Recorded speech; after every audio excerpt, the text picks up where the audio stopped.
कैलाश मानसरोवर जो कि दुनिया की सबसे मिस्टीरियस जगहों में से एक है और ये सपना मेरा आज पूरा होने जा रहा था। मैं कितने सालों से यहाँ पे हमेशा से जाना चाहती थी, इस जगह की एनर्जी को अपने अंदर समेटना चाहती थी और ये जो कि 2019 के बाद इस बार 2025 में यात्रा खोली गई है इंडियंस के लिए बाय चाइना गवर्नमेंट। तो इस बारी ये यहाँ पे मेरा जाने का सपना पूरा हुआ। इस वीडियो में मैं आपके साथ यहाँ की पूरी आइटिनरी, आप कैसे जा सकते हैं, कितनी कॉस्टिंग रहेगी, कैसे आप प्लान करना चाहते हैं, अगर आप भी जाना चाहते हैं, मैं सब डिटेल्स शेयर करने वाली हूँ। इस वीडियो को आप एंड तक देखिए एंड अगर आपको कोई भी इन्फॉर्मेशन चाहिए तो आप मेरे को रीच आउट कर सकते हैं। Hello friends, welcome to my channel. और आज हम हैं यहाँ पे नेपाल में और हम जा रहे हैं कैलाश मानसरोवर यात्रा के लिए। कैलाश मानसरोवर यात्रा पर जाने के लिए डिफरेंट रूट्स हैं, जैसे एक ल्हासा से रूट है, नेपालगंज से रूट है, सिक्किम से भी रूट है, बट मोस्ट कॉमन रूट और जिसमें सबसे कम टाइम लगता है वो है वाया नेपालगंज और मैं उसी रूट से गई थी। तो इसमें अगर आप बाय हेलीकॉप्टर से जाओगे तो इसमें आपको ऑलमोस्ट 10 डेज़ में आपकी यात्रा हो जाएगी, जो कि शॉर्टेस्ट टाइम है।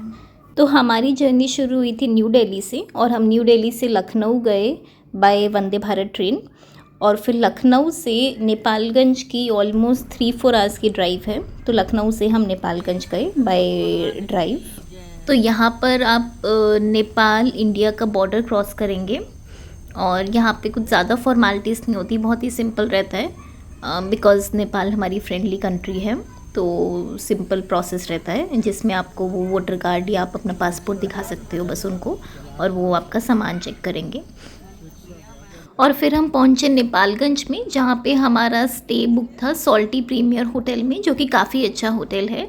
और यहाँ पे हमें रात को हमारी डॉन जैकेट्स दी गई ट्रैवल एजेंट के थ्रू एंड सारी फॉर्मेलिटीज़ वगैरह समझाई गई। और फिर हम निकले यहाँ से एयरपोर्ट के लिए, जहाँ से हमें अपनी फ़्लाइट लेनी थी फॉर सिमिकोट। यहाँ नेपालगंज एयरपोर्ट पे हमें ऐसे बोर्डिंग पास दिए गए और फिर हम निकले अपनी फ़्लाइट के लिए।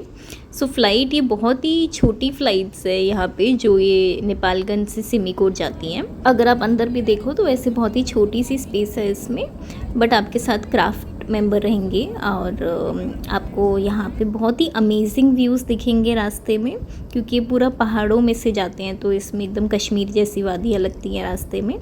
और ऐसे यहाँ पे हम अराउंड हाफ एन आवर की 45 मिनट्स की फ़्लाइट लेके हम पहुँच गए हैं सिमिकोट में। सिमिकोट नेपाल में एक हाई एल्टीट्यूड रीजन है जो कि around 9500 feet above sea level है। और यहाँ पहुँच के हमारा ऐसे वहाँ के लोकल्स ने इतना प्यार से वेलकम किया, जो कि बहुत ही स्वीट एंड वेलकमिंग जेस्चर लगा। यहाँ पर हमें ऐसे क्यूट से लोकल्स भी दिखाई दिए। और आइडियली अगर वेदर कंडीशन सही है तो बेटर ये रहता है कि आप सिमिकोट से सेम डे ही आप हेलीकॉप्टर ले लो आगे हिल्सा के लिए। तो यहाँ पे आप देख सकते हैं, यहाँ पे हेलीकॉप्टर्स हैं जो हमें आगे हिल्सा चाइना बॉर्डर लेके जाएंगे और हम अपनी आगे की यात्रा को करेंगे। अभी हम आए हैं इन स्मॉल फ्लाइट से और ये आप देखो बहुत ही अमेजिंग जगह है, एकदम कश्मीर जैसी वादियाँ हैं, बहुत ही सुंदर व्यू है। और फिर यहाँ पे थोड़ा चाय नाश्ता करने के बाद हमने देखा ये हेलीकॉप्टर्स चल रहे हैं और इन्हीं में हमने आगे हिल्सा जाना है। एक हेलीकॉप्टर में आप 4 लोग बैठोगे। तो हमने अपनी बुकिंग्स करी और फिर हम ऐसे चल पड़े आगे हिल्सा के लिए इन हेलीकॉप्टर्स में। तो ये हेलीकॉप्टर का रास्ता भी बहुत ही अमेजिंग रास्ता है। जैसे आगे आप देखोगे तो यहाँ पर डेजर्ट जैसे पहाड़ दिखाई देते हैं जिनमें ग्रीनरी नहीं है यहाँ पे, तो ये लद्दाख जैसा व्यू आगे आने लग जाता है। तो हम ऐसे ये हेलीकॉप्टर से, जो कि ऑलमोस्ट 25 मिनट्स की राइड थी, हम पहुँचे हम यहाँ पर हिल्सा हेलीपैड पे, जो कि बहुत ही छोटा सा कस्बा है चाइना नेपाल के बॉर्डर पर। ये भी अपने में बहुत ही अनोखा एक्सपीरियंस था। एंड यहाँ पे हमने फिर गेस्ट हाउस में थोड़ी देर बैठे ताकि पूरा ग्रुप आ सके, क्योंकि यहाँ से आगे आपको फ्रेंडशिप ब्रिज क्रॉस करना है, जो कि पूरा ग्रुप एक साथ ही परमिट के साथ क्रॉस कर सकता है, आपका जितना भी ग्रुप है आपके ट्रैवल एजेंट के थ्रू। तो ये पूरा अरेंजमेंट सब कुछ ट्रैवल एजेंट ही करवाएंगे। मैं आपको उनकी भी डिटेल्स आगे शेयर कर दूँगी अगर आप जाना चाहते हैं।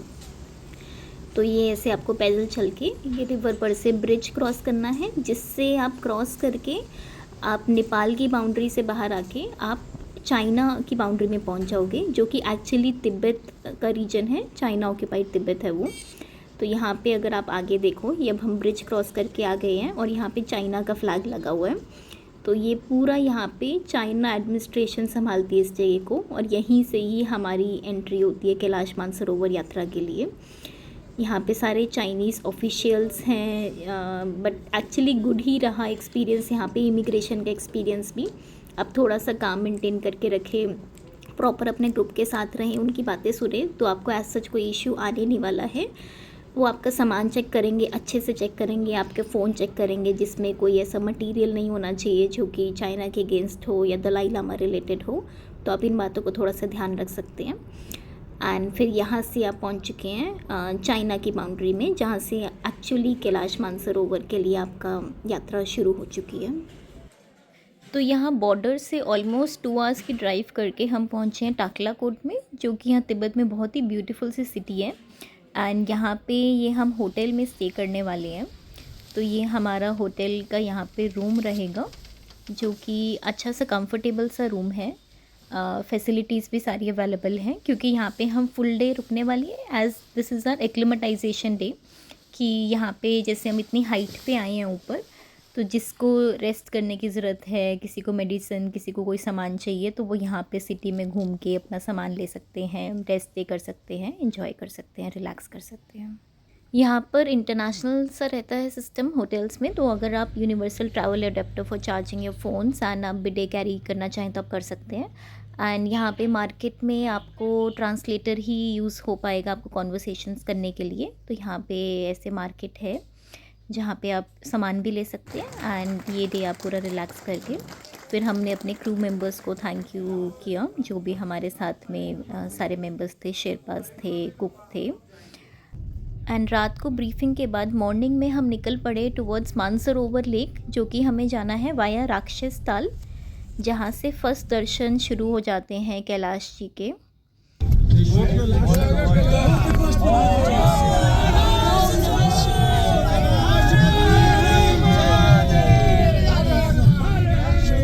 तो हमें यहाँ पे फर्स्ट टाइम पे कैलाश जी के दर्शन हुए, जो कि बहुत ही प्यारा, बहुत ही मेस्मराइजिंग व्यू है। एंड ये जगह राक्षस ताल वो जगह है जहाँ पे रावण ने बैठ के तपस्या करी थी शिव जी से वरदान लेने के लिए। तो इस जगह को राक्षस ताल कहा जाता है। एंड यहाँ का पानी जो है वो भी बहुत ही ज़्यादा सॉल्टी है, और यहाँ पे बोलते हैं कि कोई भी लाइफ यहाँ पे इस पानी में नहीं पनप पाती है। तो यहाँ के व्यूज़ बहुत ही प्यारे हैं, बहुत ही अमेजिंग सा वाइब है पूरा यहाँ का। एंड फिर हमने यहाँ पे थोड़ा सा टाइम स्पेंड किया और फिर हम निकल पड़े मानसरोवर लेक के लिए, तो जहाँ पे हमें नाइट स्पेंड करना था आज। और ये बहुत ही प्यारी लेक है, पूरा लैंडस्केप भी बहुत ही प्यारा, और यहाँ पर पहुँचते ही ऐसे डिवाइन एनर्जी फील होने लग जाती है, और यहाँ से कैलाश दर्शन भी होते हैं। तो यहाँ का पानी ऐसा है कि जिसको बहुत ही निर्मल माना जाता है, और यहाँ पर इस पानी से नहाने से ऐसे बोलते हैं कि सारे पाप धुल जाते हैं। यहाँ मानसरोवर लेक पे स्टे करने के लिए ऐसे कॉटेजेस रहेंगे, तो यहाँ पे हमने स्टे किया ओवरनाइट। एंड यहाँ पे ऐसे पूजा रूम भी है नहाने के लिए, क्योंकि बहुत ठंड थी, तो ऐसे टेंट्स में उन्होंने मानसरोवर के जल को गर्म करके यहीं पे हम नहा भी लिए थे। फिर हम निकल पड़े परिक्रमा के लिए मानसरोवर की, जो कि हमने बस से परिक्रमा करी। ये है मानसरोवर झील, और वहाँ पर आप देख सकते हैं कैलाश जी के दर्शन हो रहे हैं वहाँ पर। तो यहाँ पर शिव जी विराजमान है कैलाश जी पे, और ऐसा बोलते हैं कि ये मानसरोवर लेक में विष्णु जी विराजमान हैं। और अगर आप वहाँ पर देखो, वो जो बर्फ़ वाले आपको पहाड़ दिखाई दे रहे हैं, यहाँ पे ब्रह्मा जी विराजमान हैं। तो यहाँ पर ब्रह्मा, विष्णु, महेश तीनों का यहाँ पे वास बताया जाता है, और ये बहुत ही यहाँ पे प्यारे दर्शन हो रहे हैं हमें कैलाश जी के यहाँ से। और रात को मानसरोवर लेक में ऐसे डिवाइन लाइट्स दिखाई दी, जो कि बहुत ही मैजिकल एक्सपीरियंस था, जिसको कैमरा में कैप्चर कर पाना तो बहुत आसान नहीं है। बट एक छोटी सी झलक है कि लेक में ऐसे ऊपर से दिव्य रोशनी आके डुबकी लगाती है ब्रह्म मुहूर्त के टाइम पे 3 से 4 बजे के बीच में, जो कि बहुत ही मैजिकल से एक्सपीरियंस लगता है। सो नेक्स्ट डे मॉर्निंग हम मानसरोवर लेक से निकल पड़े यमद्वार के लिए, जहाँ से हमारी कैलाश परिक्रमा शुरू होनी है।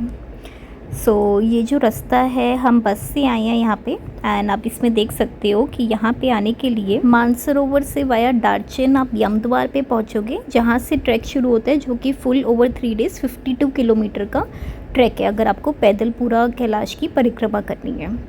तो फर्स्ट डे आप ट्रैक करके डेराबुक पहुंचोगे, जहां से कैलाश के नियरेस्ट दर्शन होते हैं, नॉर्थ फेस दिखता है। Second day via Gaurikund and Dolma pass से आप पहुंचोगे जुतलफुक तक, जहां पे आप नाइट स्टे करोगे। एंड थर्ड डे आप वापस आ जाओगे दार्जिलिंग, जहां पे जिन लोगों ने नहीं परिक्रमा करनी होगी वो लोग दार्जिलिंग स्टे कर रहे होंगे 3 डेज़ के लिए। तो ये सामने आप देख रहे हो यमद्वार, जिसके लिए बोला जाता है कि यमद्वार को पार करने से पाप कट जाते हैं, एंड यहाँ से ही शुरू होती है कैलाश की परिक्रमा। तो यहाँ पे आप देख सकते हो इतने प्यारे व्यूज़ हैं। कुछ लोग ऐसे भी परिक्रमा करते हैं, लोकलाइट्स। तो यहाँ से अभी हमने अपना ट्रैक शुरू किया है, और हमें शुरू करते ही कैलाश के साउथ फेस के दर्शन होने लग रहे हैं, जो कि आप यहाँ पे देख सकते हो। एंड ये ऐसा सा रास्ता है जहाँ पे आपको ऐसे थोड़े बहुत नदियों को पार करना पड़ेगा। मोस्टली ऐसे प्लेन सा कच्चा रास्ते पे ही चलना है हमें, क्योंकि हम परिक्रमा कर रहे हैं। ऐसा नहीं है कि हम हाइट पे बहुत ज़्यादा जा रहे हैं, कहीं कहीं पे थोड़ी हाइट भी आती है, कहीं पर ऐसे कच्चे रास्तों पे प्लेन चलना होता है, जहाँ पे आपके साइड में नदियाँ हैं, पहाड़ हैं, आप वैली सी में जा रहे हो। और अगर आपको घोड़े पे जाना है तो आपको पैदल नहीं करनी है, तो आप ऐसे घोड़े भी ले सकते हो, तो आप घोड़े पे जा सकते हो उस केस में। एंड अगर आपको पैदल परिक्रमा करनी है तो आप पोर्टर भी ले सकते हो, जो कि आपका सामान उठा ले, ताकि आप आराम से परिक्रमा कर सको। तो कुछ देर चलने के बाद हमें यहाँ पर ऐसे कैलाश जी के वेस्ट फेस के इतने प्यारे दर्शन हुए। तो ये कैलाश पर्वत के नॉर्थ, साउथ, ईस्ट, वेस्ट जैसे 4 फेजेस हैं, जो पूरे रास्ते में ऐसे अलग अलग फेज़ हमें दिखता रहता है एज़ वी गो। तो यहाँ पर आप देख सकते हो तिब्बतन्स का लोकलाइट्स, काफ़ी सारे तिब्बतन्स हैं, और ये इतने प्यारे से व्यूज़ हैं हमारे रास्ते में। और बीच में ऐसे बारिश भी होने लग जाती है, तो हमें थोड़ा सा वेदर का वहाँ पे कुछ फोरकास्ट नहीं कर सकते हैं, ध्यान रखना पड़ता है। तो अपने साथ आपको रेनकोट और कुछ कुछ सामान ज़रूर कैरी करना है, जो कि आपके ट्रैवल ऑपरेटर आपको वैसे भी प्रोवाइड करेंगे ही। एंड ऑन द वे हमें ऐसे वहाँ पे कुछ वाइल्ड एनिमल्स भी दिखे, गोट दिखी जैसे, और बहुत ही प्यारे व्यूज़ थे। हमें ये ऐसे अलग से ये माउंटेन रैबिट टाइप के भी कुछ जानवर दिखे, और यहाँ पर ऐसे भी था कि लैंडस्लाइड सा हो रहा था। तो बहुत अलग अलग व्यूज़ देखने के बाद हम फिर फाइनली पहुँच गए अपने डेस्टिनेशन पे, विच इज़ डेराबुक, जहाँ से कैलाश के नॉर्थ फेस के इतने प्यारे और इतने डिवाइन दर्शन होते हैं कि मन करता है बस देखते ही रहो यहाँ पे। तो ये पॉइंट है जहाँ से हमें कैलाश जी के नियरेस्ट दर्शन होते हैं, एंड ये यहीं से ही चरण स्पर्श जो होते हैं वो भी यहीं इसी पॉइंट से ही होते हैं। तो यही रास्ता आगे जाके चरण स्पर्श को जाता है, जो कि अभी के लिए बंद कर रखा है चाइना गवर्नमेंट ने। बट जब चरण स्पर्श अलाउड थे तो ऐसे यहाँ से 5-6 किलोमीटर के रास्ते से लोग जाके कैलाश जी को एक्चुअली अपने हाथों से टच कर सकते थे। और यहाँ पर आप देख सकते हो, ऐसा बोलते हैं कि यहाँ पे हमें शिव जी, पार्वती जी और पूरे उनकी परिवार की यहाँ पे ऐसे तस्वीर दिखाई देती है इस माउंटेन पे। तो ये ऐसी मान्यता है, और यहाँ पे सचमुच एक डिवाइन एनर्जी, एक अलग एहसास फील होता है, जो कि इतनी ठंड में भी आपको वो शक्ति देता है कि आप यहाँ पे आओ, यहाँ की एनर्जी को फील करो, थोड़ा मेडिटेशन करो आप यहाँ पर। मतलब it's a life time experience, जो कि आपको ज़रूर ट्राई करना चाहिए अगर आपको इंटरेस्ट है तो। और यहाँ पे बहुत तेज़ हवाएं चलती हैं, तो आप पूरा कवर करके रहो। और हमारा जो स्टे था वो बिल्कुल यहीं पर ही था, इसलिए हम कभी भी आ सकते थे यहाँ पे अपने ये होटल के बिल्कुल सामने कैलाश दर्शन के लिए। एंड जब हम सुबह उठे तो ये इतना मैजिकल व्यू दिखा हमें गोल्डन कैलाश का। ये बिल्कुल कुछ मिनट्स के लिए ही दिखता है, around 6 o'clock in the morning. बहुत ही डिवाइन लगता है, बिल्कुल सोने का पहाड़ जैसा। एंड अब यहाँ से कैलाश जी के इतने प्यारे और इतने नज़दीक दर्शन करने के बाद आपका ट्रैक का सेकेंड डे शुरू हो जाता है। तो आप यहाँ से आप जुतलपुक के लिए निकल सकते हैं आगे, जो कि डोलमा पास से होते हुए, गौरीकुंड से होते हुए आगे को जाएगा।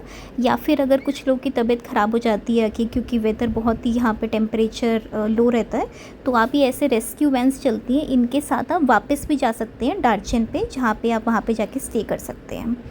तो वैसे रेस्क्यू एंड हेल्थ इश्यूज़ के लिए चलाते हैं वहाँ पे चाइनीज़ गवर्नमेंट, बट इनमें कोई भी जा सकता है। तो आपके हेल्थ के और आपकी कितनी हिम्मत है उसके बेसिस पे आप यहाँ पे डिसाइड कर सकते हैं कि आपको आगे जाना है या अगर आप वापस आना चाहते हैं तो भी।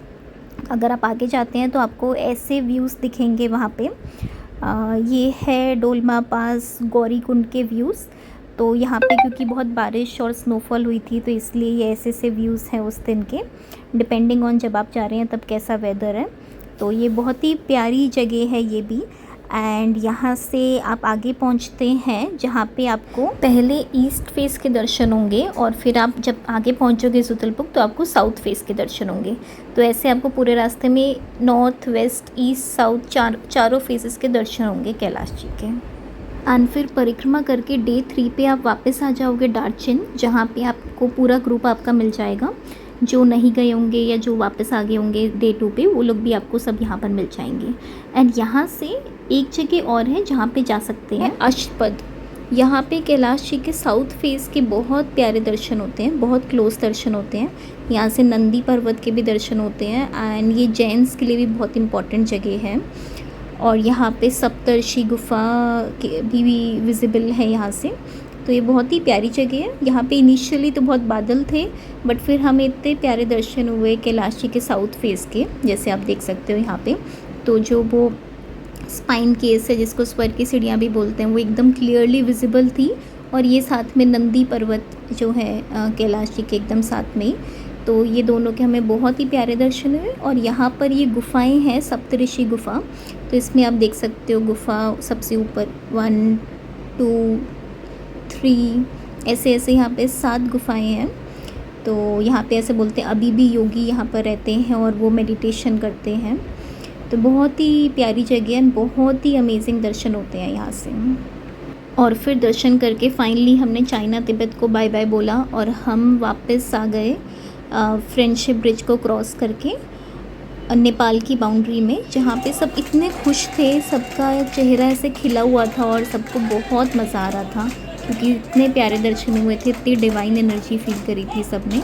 तो आई वुड रिकमेंड कि अगर आप सोचते हैं जाने का कैलाश पे तो आपको ज़रूर जाना चाहिए। And you will meet so many amazing people. इतने अलग अलग एक्सपीरियंसेस होंगे आपको, इतने प्यारे नेचुरल व्यूज़ हैं। तो वापसी में हमें सिमिकोट में ऐसे पूरा फ्लावर्स का बाग, वहाँ पे एप्पल ऑर्चिड्स थे जहाँ से हम एप्पल तोड़ सकते थे।